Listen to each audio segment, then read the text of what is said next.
What's up guys, welcome to a car that I've been waiting to review ever since it was first announced. I'm joined here by my buddy Kevin from the YouTube channel Jubbal Cars. You guys have probably seen him on the channel before. What's up guys? We are reviewing this Lexus IS500 F Sport. It's a 2022 model and we're gonna see what it's all about. Kevin actually just did a video on this for his channel, so I'll put that link in the video description. What were your overall impressions of it?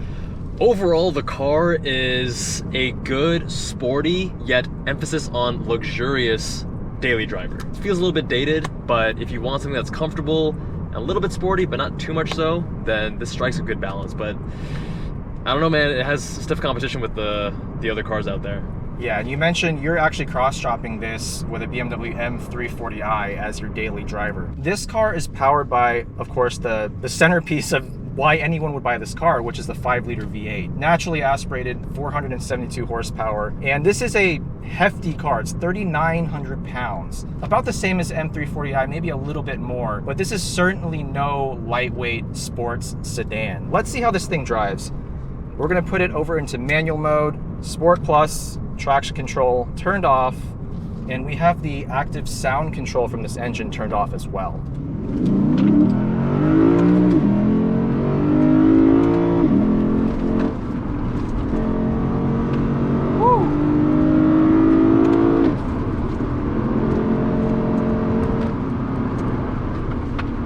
Initial impressions after 10 seconds of hard acceleration. I don't mind the power to weight ratio of this car. It's got just enough power for the weight. Because it's not incredibly fast, 0 to 60 is around 4.8 seconds, it lets me enjoy the process of winding the engine out. That being said, this gearbox is a little bit painful to use, if I'm being honest. It's an 8-speed torque converter automatic, but don't think of your ZF 8-speed in like a BMW M340i or a Supra. This is a lot more archaic in the way it shifts. You definitely feel a little bit of jerkiness, especially with the downshifts. So you get that old school charm of having naturally aspirated V8, but then you pay the price of having the old school transmission as well. They're not very well matched to each other. But just listen to that engine. It's just pure induction now. From inside the car, there is no raspiness. In fact, I don't think I can even hear the exhaust. It's just pure intake sound. Brake pedal is definitely a little bit soft. Not getting any brake fade on this road. But considering the weight of this car and how soft the pedal feels out here, I'm pretty sure it wouldn't hold up on track. Oh, definitely not. This is too much of a chunky monkey. Yeah, close to 4,000 pounds. There's no cheating physics. And keep in mind, we're on a shockingly narrow tire and not a very grippy compound at that. We're on a Bridgestone S001. The front tire size is only a 235 on a 19-inch wheel, and the rear is only a 265. Either way you look at it, for a 3,900 pound, that's not a whole lot of mechanical tire grip. A little bit of understeer here. So while we're waiting for this road to clear up a little bit, impressions on the interior. I think the steering wheel is excellent. I love the leather wrapping, it's soft touch. The shift paddles actually feel really nice and high quality. There are little pieces of the interior that I really, really love. For example, this center air vent piece with the clock, it just feels like a quality piece. But then right below that, you got this piano black sheet plastic. Shift lever feels great, but then you look up here and it's like this kind of not super soft touch pleather. It's like the old school pseudo luxury cars or cars that tried to be more upscale use this material, and they have it on the Lexus, man. And you were just saying you just drove like what, a 2022 Civic? Yeah, I drove a 2022 Civic and I felt like the fake materials there were higher quality, nicer to look at, nicer to touch. This interior is kind of a weird hodgepodge of material quality. It reminds me of a previous generation Lexus product, but this is a brand new car. Most people are still paying markup just to grab one of these. From an interior standpoint, I don't think it really lives up to my expectation, at least, of what a mid $60,000 car should feel like. Well, isn't this based on, this is like the third facelift, or second facelift. True. There's been like 3 ISs based on this chassis, and I'm not sure how much they've updated the interior, but it doesn't seem like that much. Some of the other Lexus products that are coming out right now, they have the new design as well as the infotainment system. I absolutely loathe this touchpad situation. In theory, it's kind of cool. It gives you like precise control of what's on the display here. I don't think it's that bad. You don't think it's that bad? I think because it locks in when you find a spot, it'll lock in, and then it gives you the haptic That's feedback. fair. It's probably one of those things that has a learning curve, but your grandpa energy is showing. my grandpa energy is showing. What can I say? Enough of interior. Come on, talk. Boonta. Let's cover up this mountain Open pass. this off now.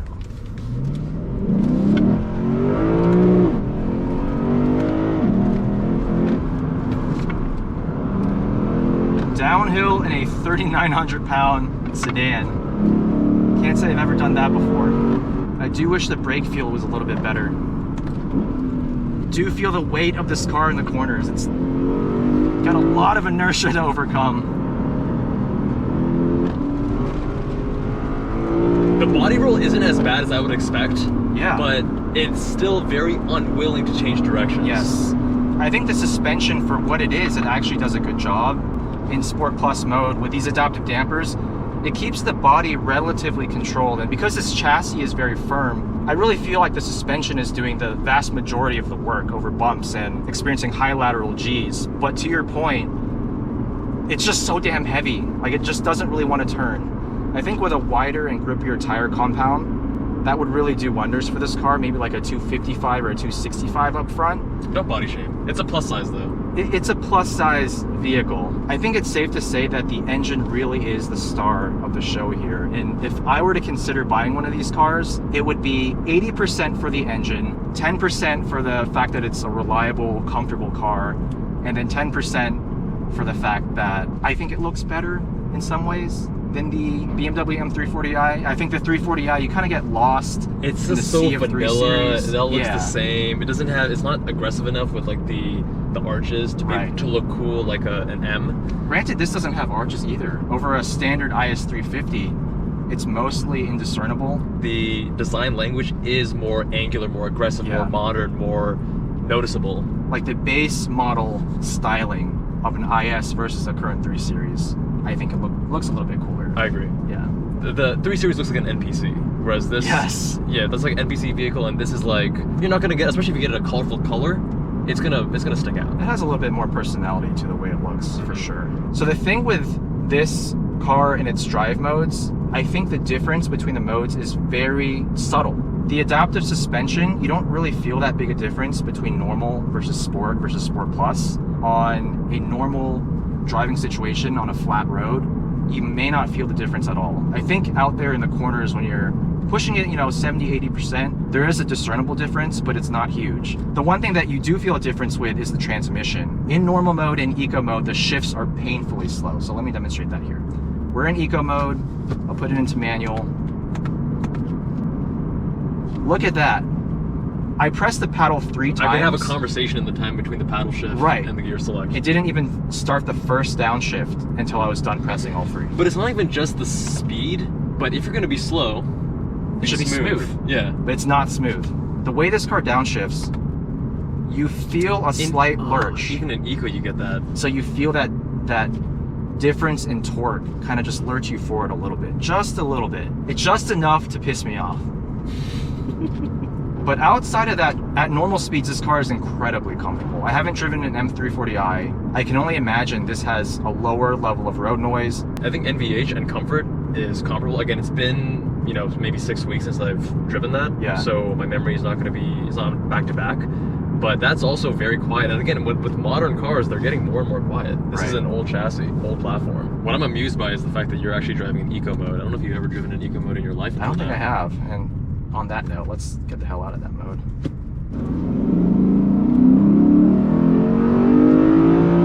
So there, you do feel the lack of torque at low RPM. Being a naturally aspirated, high-revving V8 engine, it's not a torque monster. You are going to want to work the gearbox. Let's put it that way. In order to overtake, or if you're trying to accelerate, you're not going to want to be stuck in 4th gear at 30 miles an hour. Now, which would you prefer? Because the M340i has its twin turbo, Tons of and you torque. have a lot of torque even down low. So you get power anywhere on that range, even at the high end. It doesn't die out. So do you prefer that, or do you prefer an engine that eggs you on? I mean, I to think rev you it know out? me, right? VTEC boys. Like, I love the way this engine feels. I wouldn't change anything about this engine. But I mean, come on, guys. You can't separate Fenton from the rice. This is the luxury sedan for the discerning ricer. The discerning ricer, the mature ricer. Yes. It's got that VTEC feel to it, but then from outside, it just looks like a vanilla IS, which is not a bad looking car at all. A little bit of a sleeper. A little bit of a sleeper, 2-inch yes. longer front end, other than that. Almost identical. Different wheels. Different wheels, but the body itself is not any wider. There's no And a little bit of a flares hump here. on the hood, of on the course. hood, yes, for that V8. I don't know. What do I think about this car? I do have mixed feelings. The highlight, again, is the engine, and in that one department, this car blows it out of the water. I mean, what other car can you buy nowadays that's rear-wheel drive, a sedan, comfortable, and a naturally aspirated V8 Dying in the breed, back? man. Dying It breed. really is a dying breed. I don't think we're going to see another one of these personally after this even generation. the Cadillac, what is it, the CT5 Blackwing? Yeah. That's supercharged? Supercharged with way too much power for a street car. I think this level of power lets you really enjoy this V8 without just going overboard. It's a great balance. Yeah. Totally great balance.